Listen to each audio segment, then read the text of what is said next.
AP seventh class students కోసం అయితే FA3 mathematics very important question paper అయితే చేసా. ఈ క్వశ్చన్ పేపర్ అనేది మీరు ఖచ్చితంగా తెలిసిన వాళ్ళ దగ్గర నుంచి అయితే మనకు క్వశ్చన్ పేపర్స్ రావడం జరిగింది. మీరేం చేయాలంటే జస్ట్ ప్రాక్టీస్ చేసేయండి. ఒక 1 అవర్ లేదా 2 అవర్స్ కూర్చున్నా కానీ. ఇకపోతే ఇదైతే పార్ట్ 1 అనమాట. పార్ట్ 2 కూడా మీకు రావడం అయితే జరుగుతుంది. అలాగే మీకు బిట్ పేపర్ కావాలంటే మాత్రం ఖచ్చితంగా కామెంట్ బాక్స్లో సెవెంత్ క్లాస్ స్టూడెంట్స్ అయితే పెట్టండి.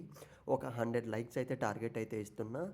ఇదైతే మీరు 100% అయితే ప్రిపేర్ అవ్వడానికి అయితే ట్రై చేయండి. చాలామంది సెవెంత్ క్లాస్ స్టూడెంట్స్ ఏంటంటే, సార్ మ్యాథమెటిక్స్ అనేది కొద్దిగా టఫ్గా వచ్చే ఛాన్స్ అయితే ఉంది. ప్రాక్టీస్ పేపర్స్ కానీ మోడల్ పేపర్స్ కానీ ఏవైనా కానీ ఉంటే పెట్టండి అని అయితే అడిగారు.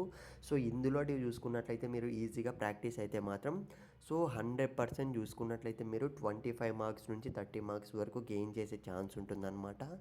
అందుకే ఈ క్వశ్చన్ పేపర్ అనేది మొత్తం కూడా రెఫర్ చేసిన తర్వాత మీకైతే పెడుతున్నా. ఖచ్చితంగా మీరు 100 లైక్స్ అనేవి కంప్లీట్ చేయడానికి అయితే ట్రై చేయండి. వెంటనే మీకు పార్ట్ 2 వీడియో కూడా రావడం అయితే జరుగుతుందన్నమాట.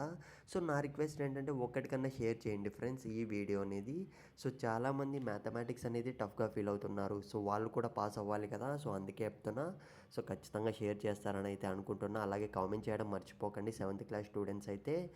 మీరు ఇంకా ఏ క్వశ్చన్ పేపర్ అనేది టఫ్గా ఫీల్ అవుతున్నారు అంటే కష్టంగా ఫీల్ అవుతున్నారు సబ్జెక్ట్ అనేది కామెంట్ బాక్స్లో పెట్టడానికి అయితే ట్రై చేయండి. అప్పుడే మాకైతే అర్థమవుతుందన్నమాట.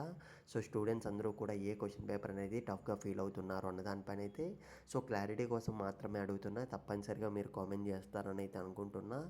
ఇక మనం స్క్రీన్ మీద అయితే గమనించండి. క్వశ్చన్ పేపర్ అనేది స్లోగానే స్క్రోల్ అవుతుంది. క్వశ్చన్స్ అన్నీ కూడా ఈజీగా మీకు కనపడుతున్నాయి అనుకుంటున్నా. ఖచ్చితంగా మీరైతే ఈ క్వశ్చన్ పేపర్ అనేది ప్రిపేర్ అయిపోండి. నెక్స్ట్ వీడియోలో అయితే నేను మళ్ళీ అయితే మీతో కలుస్తాను. All the best. ప్రతి ఒక్కరికైతే ఎగ్జామ్ అనేది బాగా రాయాలి. మళ్ళీ చెప్తున్నా, 7th వాళ్ళందరూ పాస్ అయిపోవాలి ఫ్రెండ్స్.